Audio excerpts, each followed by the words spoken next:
Saludos a todos, somos los estudiantes de criminalística del tercer ciclo paralelo A. Somos el grupo número 4. Nuestro tema que vamos a tratar el día de hoy es estudio, presupuesto y concepción doctrinario de las diferentes escuelas. Los integrantes es Pamela Bonilla, Jenny Chileno, David Guamangallo, Joseph Maldonado, Helen Rodríguez y mi persona Wilson Veitimilla.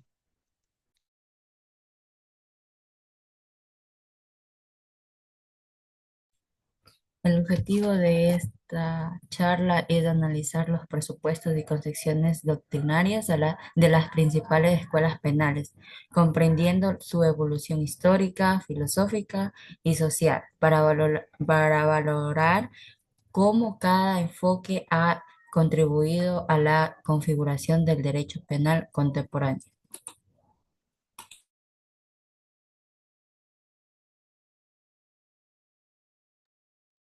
De introducción. Cuando hablamos de escuelas penales, no nos referimos a solo teorías, sino también a corrientes de pensamiento que reflejan al momento histórico en que surgen. Cada uno muestra cómo en su época se entendía el delito, la pena y el papel que tenía el derecho penal.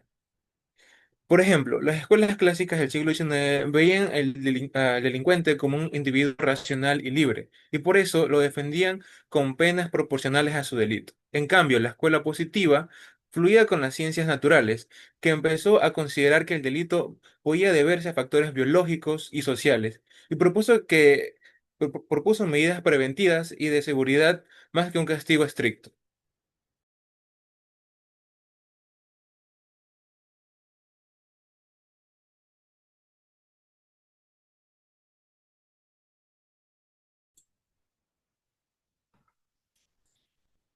Bueno, vamos a hablar sobre la primera escuela del derecho penal, que es la clásica, en donde nos dice que alrededor del siglo XVIII y XIX, esta escuela surge a través de pensadores ilustrados, eh, don- los que se llamaban César Beccaria y Jeremy Beta, donde estos buscaban relacionar las leyes y eliminar los castigos inhumanos que en aquellas épocas predominaban bastante. Su gran aporte que hicieron estos dos fueron colocar en el centro la libertad individual y la igualdad ante la ley. Obviamente defendiendo que las personas actúan con libre albedrío y deben asumir las consecuencias de sus actos.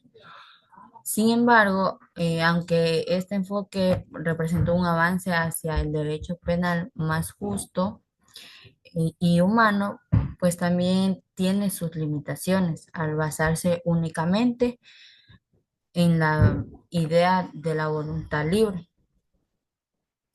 dejando de lado los factores sociales, económicos y psicológicos que de alguna u otra manera pues influyen en la conducta delictiva.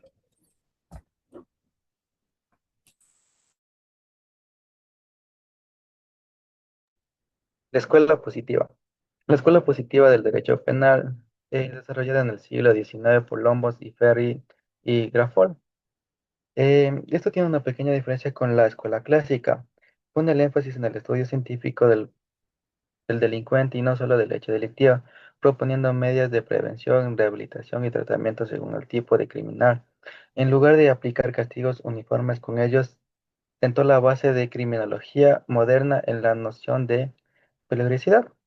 Algunos ejemplos de la escuela positiva es, por ejemplo, un joven que roba por que creció en un entorno de pobreza y violencia, eso se llama causa social.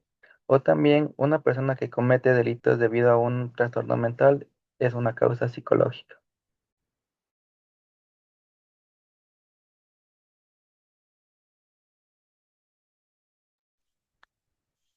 La Escuela Sociológica siglo XX sostiene que el delito es un fenómeno social.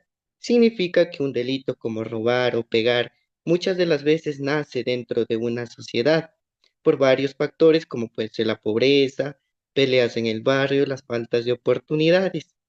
No siempre solo es culpa de una persona. Esto a la vez, muchas las veces influye el entorno. ¿Y qué es el derecho penal? Refleja las necesidades colectivas. Quiere decir que las leyes muestran lo que la comunidad necesita ser protegida ante estos antisociales, buscando mantener el orden y proteger la convivencia. Se refiere a que las leyes buscan que las personas vivan en paz y se respeten, de esa forma puedan tener una comunidad más digna. Los fundadores se refieren que esto es una forma de pensar sobre las leyes, mas no es una ley que lo establece.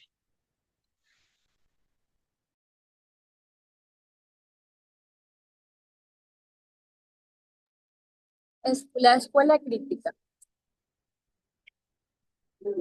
La escuela crítica, que surge a finales del siglo XX, se inspira en las teorías marxistas y postmodernas. Sus principales representantes son Karl Marx, Michel Foucault y Niels Christie.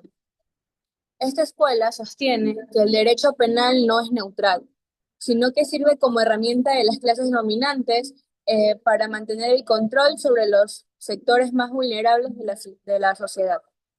Además, critica la forma en que ciertas conductas se criminalizan, porque se considera que el derecho penal termina siendo un instrumento de opresión más que de justicia. En conclusión, la escuela crítica nos invita a reflexionar sobre el papel del poder en el sistema penal y cómo éste influye en quienes son castigados y por qué.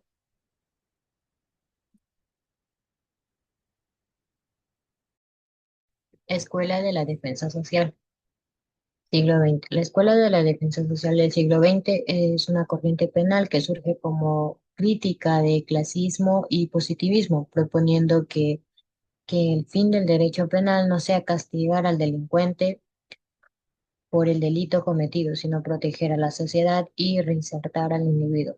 Bueno, este párrafo nos da a conocer que cambió la forma de ver al derecho penal. Antes las escuelas clásicas y positivas pensaban en castigar al delincuente, ya sea porque decidió cometer el delito o porque estaba determinado por su biología o entorno. En las escuelas de defensa social, el objetivo del derecho penal no es solo castigar, lo importante es proteger a la sociedad de futuros delitos. Uno de los ejemplos que tenemos sería como que la creación de instituciones de readaptación social para jóvenes infractores en el lugar de enviarlos directamente a prisión.